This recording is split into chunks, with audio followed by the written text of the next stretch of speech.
বিসমিল্লাহির রহমানির রহিম। প্রিয় শিক্ষার্থী, সকলের প্রতি আমার আন্তরিক সালাম, আসসালামু আলাইকুম। আশা করি সকলেই ভালো আছো। আজকে আমি অর্থনীতির প্রথম পত্রের তৃতীয় অধ্যায়ের উৎপাদন ব্যয় ও আয় এই অধ্যায় থেকে অধিকাংশ বোর্ডের যে প্রশ্নগুলো এসে থাকে সেই প্রশ্নগুলোর মধ্যে খুব গুরুত্বপূর্ণ একটি প্রশ্ন নিয়ে আজকে আলোচনা করব। তা হলো যে আমাদের উদ্দীপকে মোট ব্যয় কখনো দেওয়া থাকে, বা গড় ব্যয় কখনো দেওয়া থাকে, বা প্রান্তিক ব্যয় দেওয়া থাকে। এই তিনটার ভেতর থেকে যে কোনো একটা বা দুটাও দেওয়া থাকতে পারে। এবং এখান থেকে আমাদের প্রশ্নের ধরনটা কি আসে, যে উদ্দীপকের আলোকে টিসি সুসি ও রেখা নির্ণয় করো, আবার উদ্দীপকের আলোকে এসি ও এমসি এর মধ্যে সম্পর্কটা চিত্রের সাহায্যে ব্যাখ্যা করো।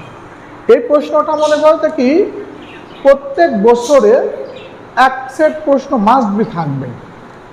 তাহলে সেই অনুপাতে আমাদের যদি এই প্রশ্নটার সলিউশনটা যদি আমরা সঠিকভাবে জানতে পারি, তাহলে এই তৃতীয় অধ্যায় থেকে আশা করি এক সেট প্রশ্ন আমাদের সকলেরই কমন আসবে। এখানে দেখো যে একটা সূচি আমরা নিয়েছি, যে সূচিতে মোট ব্যয়, গড় ব্যয় এবং প্রান্তিক ব্যয়। আগে আমরা এই মোট ব্যয়, গড় ব্যয় এবং প্রান্তিক ব্যয়টা কিভাবে নির্ণয় করতে হয় এই বিষয়টা নিয়ে আজকে প্রথম আলোচনা করব। এর পরবর্তীতে আমরা উদ্দীপকের যে প্রশ্নগুলো চেয়েছে সেই প্রশ্ন অনুপাতে আমরা অ্যান্সার করব। তাহলে মনে করো যে কি প্রথমে আমাদের কি দেওয়া রয়েছে, মোট ব্যয়টা দেওয়া আছে। মোট ব্যয় কত দেওয়া আছে, আমরা ধরে নিলাম 10, 18, 24, 32, 45 মোট ব্যয়টা উদ্দীপকে দেওয়া রয়েছে। এখন এই যে মোট ব্যয় দেওয়া রয়েছে, আমার কি প্রশ্নে কখনো গড় ব্যয় বা প্রান্তিক ব্যয় চেতে পারে। যেমন এখানে দেখো যে কি এসি এবং এমসি, তার মানে কি এসি মানে অ্যাভারেজ কস্ট আর এমসি মানে কি মার্জিনাল কস্ট, অর্থাৎ কি গড় ব্যয় এবং প্রান্তিক ব্যয়। তাহলে যদি উদ্দীপকের মোট ব্যয় দেওয়া থাকে, তাহলে আমরা কিভাবে গড় ব্যয় নির্ণয় করব এবং কিভাবে প্রান্তিক ব্যয় নির্ণয় করব এই বিষয়টা আগে আমরা দেখব। সেটা হচ্ছে, যদি উদ্দীপকে মোট ব্যয়টা দেওয়া থাকে, তাহলে গড় ব্যয় বা এসি নির্ণয় করতে গেলে আমাদের কি করতে হবে, এই যে মোট ব্যয় যা আছে এই মোট ব্যয়কে আমাদের উৎপাদনের একক দিয়ে ভাগ করতে হবে। তাহলে মোট ব্যয় যা হবে তা আমরা যদি উৎপাদনের একক দিয়ে ভাগ করি, তাহলে আমরা গড় ব্যয় পেয়ে যাব। তাহলে এখানে দেখো প্রথমে কি আছে, মোট ব্যয় কত রয়েছে, 10 রয়েছে, আর উৎপাদনের একক কত রয়েছে, 1 রয়েছে। তাহলে 10কে আমরা যদি 1 দিয়ে ভাগ করি, তাহলে কত পাবো, 10ই পাবো। আমি আবার বলছি যে কি মোট ব্যয়কে উৎপাদনের একক দিয়ে ভাগ করলে যে মানটা পাওয়া যায় সেটাই হচ্ছে গড় ব্যয়। তাহলে আমরা প্রথমটা ছিল 10, মোট ব্যয় কত একক ছিল, 10 একক ছিল, এবং মোট উৎপাদন কত, 1 একক। তার মানে কি এই 10কে আমরা কি 1 দিয়ে ভাগ করলাম, ভাগ করলে কত হয়, 10ই হয়, 10 বসিয়ে দিয়েছে। এখন দেখো দ্বিতীয়টায় আমাদের কি রয়েছে, মোট ব্যয় 18 আর মোট উৎপাদনের একক কত আছে, 2। তাহলে 18কে যখন আমরা 2 দিয়ে ভাগ করব, তাহলে কত হচ্ছে, 9 হচ্ছে। এরপরে তৃতীয়টা কত আছে, তৃতীয়টা রয়েছে আমাদের কত, 24। তাহলে 24 রয়েছে, 24কে আমরা কত একক দিয়ে ভাগ করব, 3 একক দিয়ে ভাগ করবো, তো 3 দিয়ে, তাহলে আমাদের উৎপাদন একক কত রয়েছে, 3।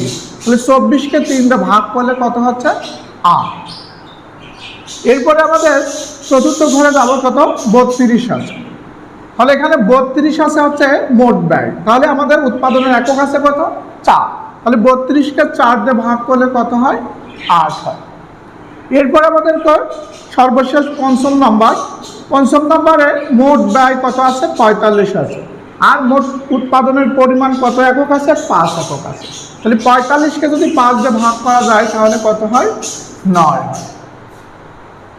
তাহলে এখন আমাদের কি গড় ব্যয় বেরোয় না। তাহলে আমরা মোট ব্যয়কে যদি উৎপাদনের একক দিয়ে ভাগ করি, তাহলে আমাদের গড় ব্যয়টা বেরিয়ে যাবে।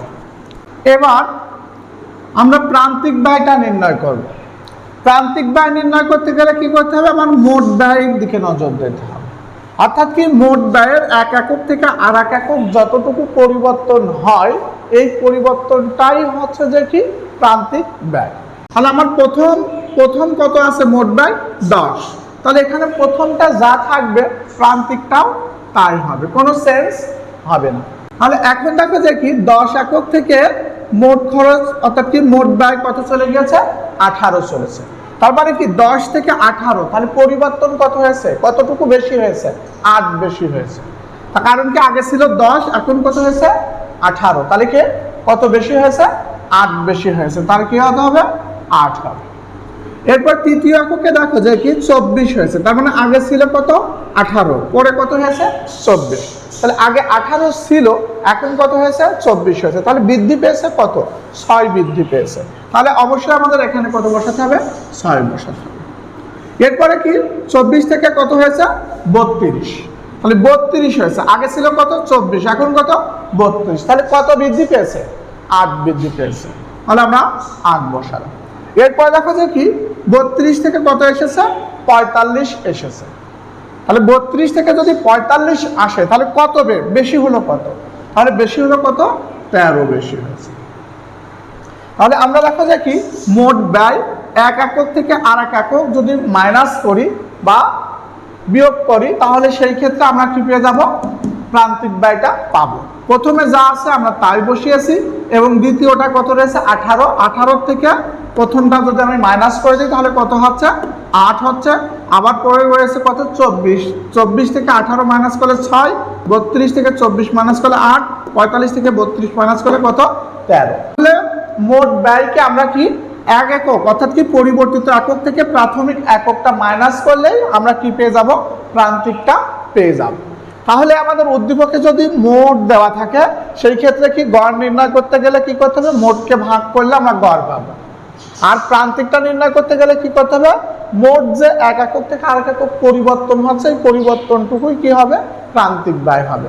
অর্থাৎ কি সহজভাবে আমরা কি একটার থেকে একটা মাইনাস করবো, একটার থেকে একটা মাইনাস করলে আমরা কি পেয়ে যাব যতটুকু পরিবর্তন হয়েছে সেটাই কি হবে প্রান্তিক ব্যয়। এখন দেখো দেখি অনেক সময় আমাদের মোট ব্যয় দেওয়া থাকে না, মোট ব্যয় দেওয়া থাকে না, মোট ব্যয় থাকে না, আবার প্রান্তিক ব্যয় থাকে না, প্রান্তিক ব্যয়টাও থাকবে না, শুধুমাত্র গড় ব্যয় দেওয়া থাকবে। তাহলে এখানে উৎপাদনের একক দেওয়া রয়েছে আর গড় ব্যয় দেওয়া রয়েছে।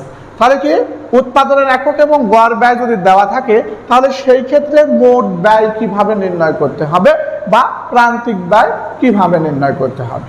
তাহলে মোট ব্যয় যদি না দেওয়া থাকে শুধু গড় ব্যয় দেওয়া থাকে তাহলে সেই ক্ষেত্রে আমাদের মোট ব্যয় নির্ণয় করতে হলে কি করতে হবে এই গড় ব্যয়কে উৎপাদনের একক দিয়ে গুণ করতে হবে। তাহলে এখন দেখো যে গড় ব্যয়কে উৎপাদনের একক দিয়ে কি করব গুণ যদি করি তাহলে আমরা কি পেয়ে যাব মোট ব্যয় পেয়ে যাব। তাহলে এখন আমরা কি 10 দিয়ে 1 কে যদি গুণ করা হয় 10কে 10, 9 দিয়ে যদি 2 কে গুণ করা হয় 9 2 18, 8 দিয়ে যদি 3 কে গুণ করা হয় 3 8 24, 8 দিয়ে যদি 4 কে গুণ করা হয় 4 8 32, 9 দিয়ে যদি 5 কে গুণ করা যায় তাহলে 5 9 কত 45। তাহলে মোট যদি থাকলো তাহলে কি গড় নির্ণয় করতে গেলে ভাগ, আর গড় যদি থাকে মোট নির্ণয় করতে গেলে গুণ করতে হবে বিপরীত মুখে। এখন দেখো যে কি প্রান্তিকটা কিভাবে নির্ণয় করব একদম সহজ, সেটা আছে কি এই যে মোট ব্যয় আমরা পেয়ে গিয়েছি, মোট ব্যয় এক একক থেকে আরেক একক মাইনাস করলে আমরা কি পেয়ে যাব প্রান্তিক পাবো। তাহলে প্রথমে যা আছে তাই, পরে কত 18 থেকে 10 মাইনাস করলে 8, 24 থেকে 18 মাইনাস করলে 6, 32 থেকে এটা মাইনাস করলে 24 মাইনাস করলে 8, এটার থেকে 45 থেকে মাইনাস করলে কত হচ্ছে 13। আমাদের গড় ব্যয় যদি শুধু দেওয়া থাকে সেখান থেকে আমরা মোট ব্যয় এবং প্রান্তিক ব্যয় নির্ণয় করে ফেলতে পারবো, আশা করি কোনো সমস্যা হবে না।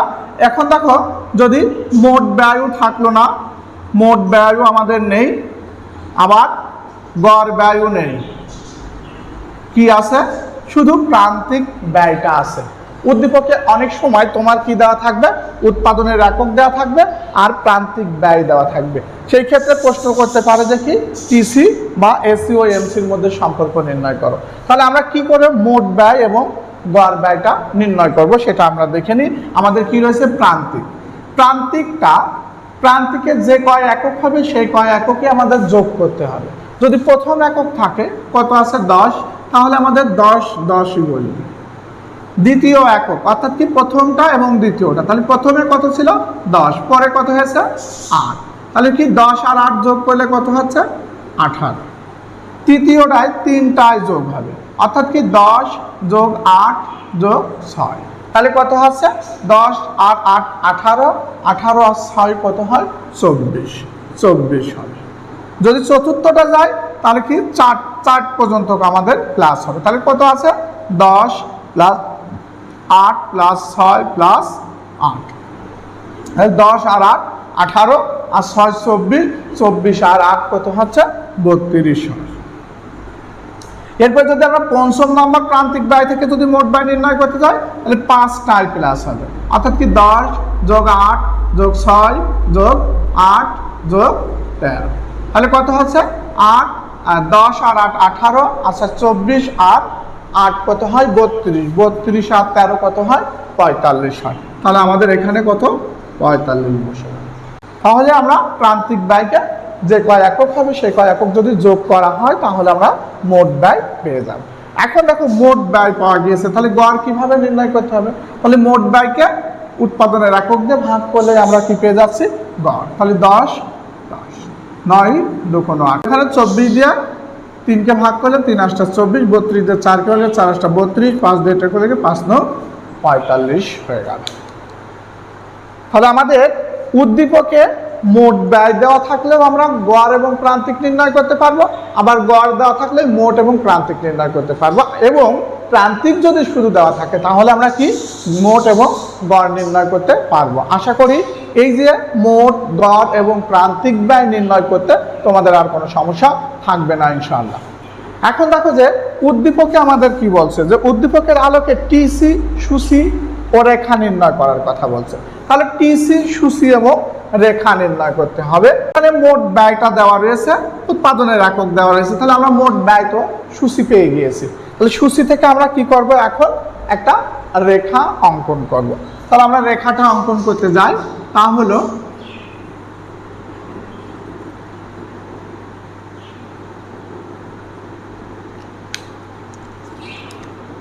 ও এক্স ওয়াই। তাহলে ও এক্স অক্ষে আমরা কি করব, উৎপাদন ধরে নেব, উৎপাদন, এবং ও ওয়াই অক্ষে অর্থাৎ কি টিসি নিয়ে নেব। টিসি মানে কি মোট ব্যয় নিয়ে নেব। তাহলে এখন দেখো যে কি আমার উৎপাদন কত কত আছে। উৎপাদন 1 2 3 4 5, তাহলে উৎপাদন আমরা 5টা নিয়ে নেব। 1 2 3 4 5। মোট ব্যয় কত আছে, মোট ব্যয় যাক যেগুলো আছে আমরা লম্ব অক্ষে মোট ব্যয় নিয়ে নেব। অর্থাৎ কত আছে 10 18 24 32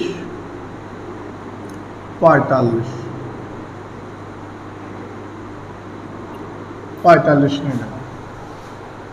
তাহলে আমার 1 একক যখন উৎপাদন ছিল তখন মোট ব্যয় কত ছিল 10। তাহলে আমার উৎপাদন যখন 1 একক তখন মোট ব্যয় ছিল 10, যেটা পরস্পর কোন বিন্দুতে মিলিত হলো, এ বিন্দুতে। আমার উৎপাদন যখন 2 একক ছিল তখন মোট ব্যয় ছিল কত 18। তাহলে 2 একক আর এদিকে 18, যা পরস্পর বি বিন্দুতে মিলিত হয়েছে। আমার যখন উৎপাদন 3 একক ছিল তখন মোট ব্যয় ছিল কত 24। তাহলে এদিক থেকে আমাদের 3 একক থেকে উঠবে আর একক থেকে 24 উঠবে, যা পরস্পর সি বিন্দুতে মিলিত হয়েছে। এখন দেখো যে কি আমাদের যখন উৎপাদন 4 একক ছিল তখন মোট ব্যয় 32 ছিল। তাহলে আমরা 4 একক থেকে টান দেব এবং মোট ব্যয় 32 থেকে নেব, যা পরস্পর ডি বিন্দুতে শেষ হয়েছে। এবং সর্বশেষ 5 একক উৎপাদনে আমাদের মোট ব্যয় কত 45। তাহলে আমরা 5 একক থেকে নিলাম আর এদিকে মোট ব্যয় 45 থেকে নিলাম, যা পরস্পর কোন বিন্দুতে, এই বিন্দুতে শেষ হয়েছে। এখন দেখো যে কি এই এ বি এবং C D E, A B C D E যোগ করে যে টিসি রেখাটা পাওয়া যায় সেটাকেই বলা হয় মোট ব্যয় রেখা, এবং মোট ব্যয় রেখা কি ধীরে ধীরে ঊর্ধ্বগামী হয়। ঘ নম্বরের প্রশ্নের উত্তরটার অ্যান্সার লিখবো, সেটা হচ্ছে যে উদ্দীপকের আলোকে এসি ও এমসি এর মধ্যে সম্পর্ক চিত্রের সাহায্যে দেখাও। তাহলে আমরা উদ্দীপক থেকে আমরা এসি মানে গড় ব্যয় এবং এমসি মানে প্রান্তিক ব্যয় আমরা নির্ণয় করে ফেলেছি, যার কারণে এখন আমরা কি করব, চিত্র আঁকাবো। তাহলে চিত্র আঁকাতে গেলে আমাদের কি করতে হবে, একটা লম্ব এবং একটা ভূমি নিয়ে নিলাম আমরা। অর্থাৎ কি, লম্ব অক্ষে আমরা এসি এবং এমসি কে নির্দেশ করলাম, আর ও এক্স ভূমি অক্ষে আমরা উৎপাদন ধরলাম, উৎপাদন। এখন দেখো উৎপাদন আমাদের কয়টা আছে, 5টা, 1 থেকে 5 পর্যন্ত। তাহলে আমরা 1 থেকে 5 পর্যন্ত বসিয়ে দেব। 1 2 3 4 5। এখন আমরা এই যে গড় ব্যয় আর প্রান্তিক ব্যয় এই দুইটাই আমাদের একসাথে বসাতে হবে। এখানে কিন্তু বিশেষ করে অধিকাংশ শিক্ষার্থীরা এই জায়গায় আমাদের ভুলটা হয়ে থাকে, সেটা হচ্ছে এসি আর এমসি, অর্থাৎ কি গড় ব্যয় আর প্রান্তিক ব্যয় একসাথে আছে। তাহলে এটা আমরা কিভাবে এখানে মানগুলো বসাবো, যখনই দুটা টপিক আমাদের একসাথে মান বসাতে হবে, দুইটা বিষয়ের মান বসাতে হবে, হোক সেটা গড় ব্যয় বা প্রান্তিক ব্যয় বা মোট ব্যয়, যেটাই হোক না কেন, যদি আমাদের দুইটা যদি বসাতে হয় তাহলে আমাদের দুইটার ভেতরে কম্পেয়ার করতে হবে। কি কম্পেয়ার করতে হবে, এখানে গড় ব্যয় আছে আর এখানে প্রান্তিক ব্যয় আছে, এই দুটোর ভেতরে কম্পেয়ার করে দেখতে হবে সব থেকে ছোট কোনটা আছে, এবং এই সব থেকে ছোটোর থেকে পর্যায়ক্রমে আস্তে আস্তে আমাদের কি করতে হবে, বড়োর দিকে নিয়ে যেতে হবে।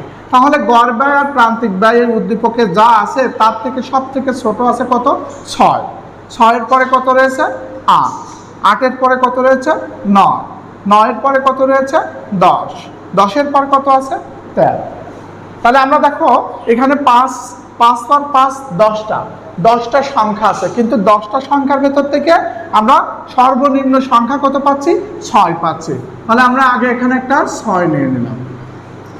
তারপরে কত পাচ্ছি, 6-এর পরে বড় সংখ্যা কত আছে, 8। 6-এর পরে রয়েছে কত, 8 আছে। তাহলে 6-এর পরে আমরা কত নিয়ে নিলাম, 8 নিয়ে নিলাম। এরপরে 8-এর পরে কত বড় আছে, 9। তাহলে আমরা এবারটা কত নেব, 9 নিয়ে নিলাম। এরপরে 9-এর পরে বড় কত আছে, 10। আমরা কি 10 নিয়ে নিলাম। এবং পরিশেষে সব থেকে বড় কে আছে, 13। আমরা কি 13 নিয়ে নিলাম। এই যে এইগুলো যে সব কিছু কম্পেয়ার করার ভেতরে আমরা দেখা যায় কি ছোট থেকে বড় পর্যন্ত সাজানোর পরে এখানে গড় ব্যয়তে বা প্রান্তিক ব্যয়তে যেগুলো সংখ্যা আছে আমাদের এখানে সেই সংখ্যাগুলো আছে। তাহলে এখানে দেখো যে 10, এখানে 10 আছে, 9 9 আছে, 8 8 8 আছে, 9 9ও আছে। তাহলে আমাদের আর কোনো সমস্যা হবে না। আবার প্রান্তিক ব্যয় 10, এখানে 10 আছে, 8 আছে, এখানে 8 আছে, 6 আছে, 6 আছে, 8 আছে, 8 আছে এবং 13 আছে।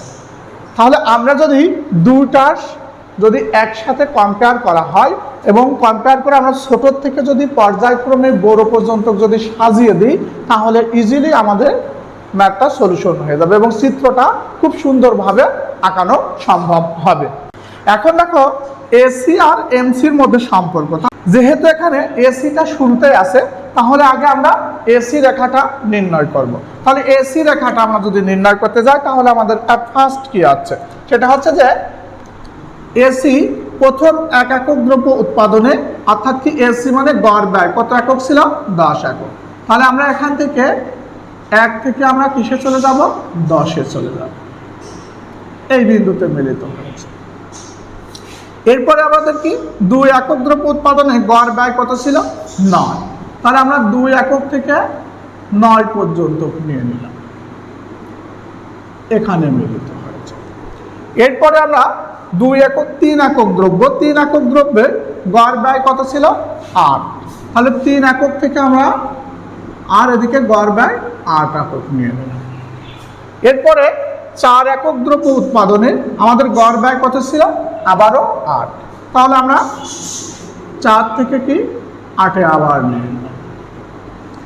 এরপরে যখন উৎপাদন যখন 5 একক ছিল তখন আমাদের গড় ব্যয় কত ছিল 9।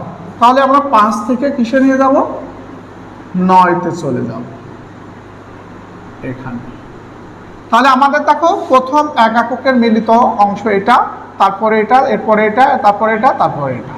প্রথম একক কোথায় ছিল 10-এ ছিল, তাহলে 10 থেকে 10-এর পরে কত 9, 9-এর পরে কত 8, 8-এর পরে কত 8-এ ছিল, 8 তারপরে কত ছিল 9। এটা কি রেখা টানলাম আমরা এসি রেখা নির্ণয় করে।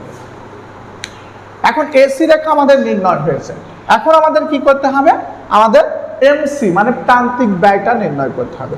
সেম একই ক্যাটাগরিতে আমরা কি করব প্রান্তিক ব্যয়টা নির্ণয় করে নেব। তাহলে প্রান্তিক ব্যয় আমাদের 1 একক দ্রব্য উৎপাদনের প্রান্তিক ব্যয় কত ছিল 10 ছিল। তাহলে আমাদের প্রথমে কত ছিল 10, তাহলে এখানে এই যে 1 একক থেকে আর এখানে 10 থেকে এখানে মিলিত হয়েছে। এরপরে দেখো যে কি 2 একক যখন দ্রব্য উৎপাদনের তখন আমাদের প্রান্তিক ব্যয় কত ছিল 8। তাহলে আমাদের 2 একক থেকে আমরা টান দিলাম এইখানে এবং 8 থেকে টান দিলে আমাদের এখানে মিলে গেল। এরপরে দেখো যে কি আমাদের 3 একক দ্রব্য উৎপাদনের প্রান্তিক ব্যয় কত 6।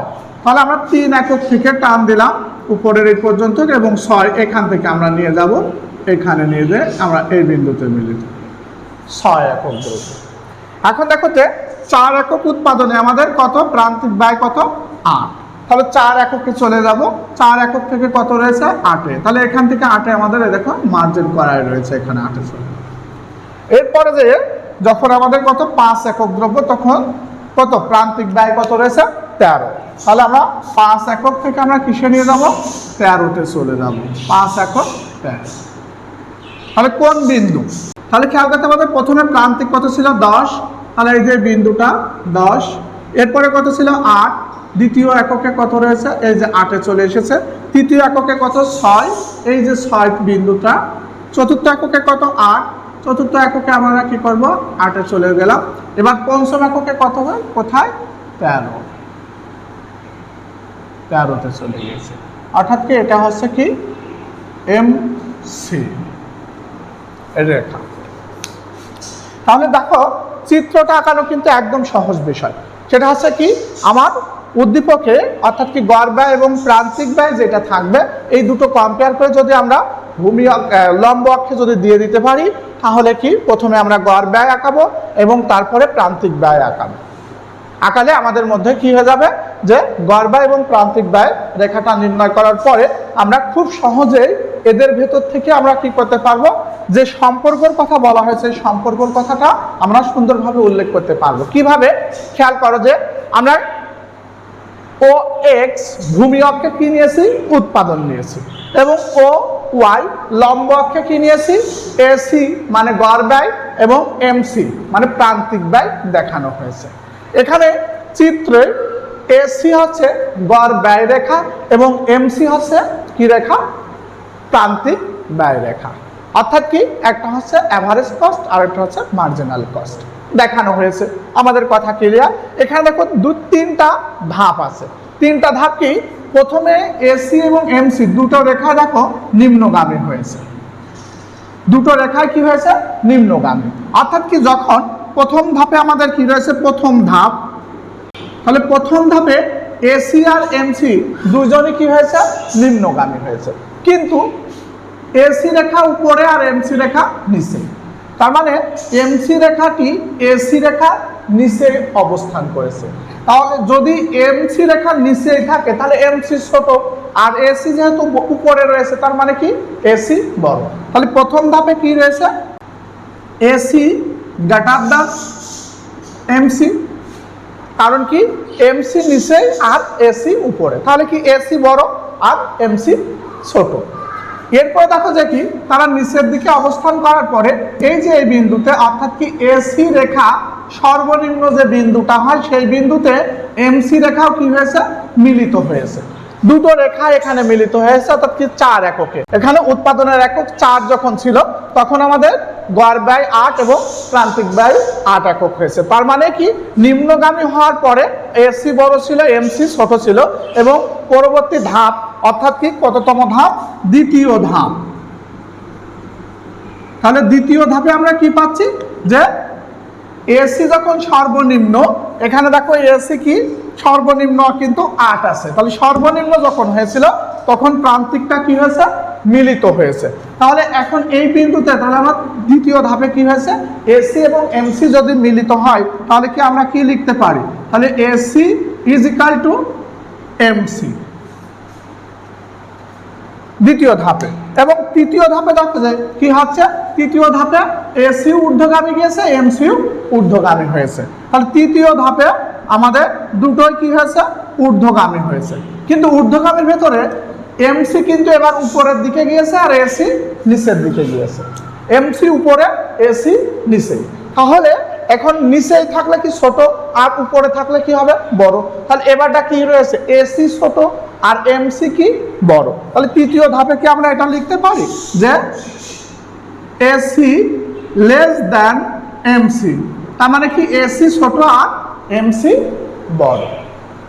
এটাই হচ্ছে যে কি আমাদের এসি ও এমসির মধ্যে সম্পর্ক। এসি এবং এমসির মধ্যে সম্পর্ক তিন ধরনের হয়। এরা প্রথমে নিম্নগামী হলে এসি বড় এমসি ছোট হয়, এবং পরবর্তী দ্বিতীয় ধাপে এরা কি এসি এমসি সমান হয়, এবং তৃতীয় ধাপে ওরা দুইজনই ঊর্ধ্বগামী হওয়ার পরে কি এসি নিম্নে অবস্থান করে, এমসি উপরে অবস্থান করে। তার মানে এসি ছোট এবং এমসি বড়। আশা করি যে এই ক্যাটাগরিতে যদি তোমাদের প্রশ্ন আসে তাহলে তোমরা খুব সহজেই প্রশ্নের সঠিক সলিউশন দিতে পারবা এবং এই প্রশ্নের ফুল মার্ক পাবা।